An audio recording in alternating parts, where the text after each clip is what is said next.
నమస్కారం అండి. ఈనాటి కమ్మని కథ పేరు రాక్షసుడు కోతి. వినిపిస్తున్నది మీ విజయభాస్కర్. ఒక అడవిలో ఒక రాక్షసుడు ఉండేవాడు.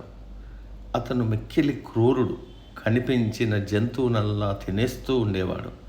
దీనితో అడవిలో జంతువుల సంఖ్య తగ్గిపోతూ వస్తోంది. ఒకనాడు అడవిలో జంతువులన్నీ సమావేశమై రాక్షసుడిని రోజుకొక్క జంతువును ఆహారంగా పంపాలని నిర్ణయించుకున్నాయి. అందుకు రాక్షసుడు కూడా అంగీకరించాడు. రోజుకొక జంతువు రాక్షసుడికి ఆహారంగా వెళ్తున్నది. ఒకరోజు ఒక కోతిపిల్ల వంతు వచ్చింది. కోతిపిల్ల ఒక కట్టెల మోపును నెత్తిన పెట్టుకుని ఆడుతూ పాడుతూ బయలుదేరింది. అదురు బెదురు లేకుండా వెళ్తున్న కోతిపిల్లను చూసి మిగతా జంతువులు ఆశ్చర్యపోయి చూశాయి.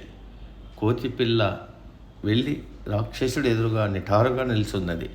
అది చూసి రాక్షసుడు, ఓసీ మర్కటమా, నన్ను చూస్తేనే అడవిలోని జంతువులన్నీ గజగజ వణికిపోతాయి. నీవు ఎంత పొగరుతో నిల్చుకున్నావు అని హుంకరించాడు. అప్పుడు కోతిపిల్ల, మహానుభావ, తమ వంటి గొప్ప వారికి ఆహారంగా రావడం నా అదృష్టం. కానీ నాకొక సందేహం ఉన్నది. ఏమిటది అని ప్రశ్నించాడు రాక్షసుడు. ఎంతో ధైర్య సాహసాలు గల తమరికి నిప్పును చూస్తే భయమని, అడవిలో జంతువులన్నీ ఎగతాళి చేస్తున్నాయి, నిజమేనా అని కవ్వించింది కోతిపిల్ల. ఎవరా మాట అన్నది? నిప్పును చూస్తే నాకేమీ భయం లేదు అన్నాడు రాక్షసుడు. కోతిపిల్ల తాను తెచ్చిన కట్టెల మోపును తీసి పరిచి దానికి నిప్పంటించి రాక్షసుణ్ణి అందులో దూకమన్నది.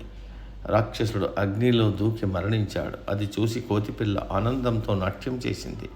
మిగతా జంతువులన్నీ వచ్చి కోతిపిల్లను అభినందించాయి. సమాప్తం.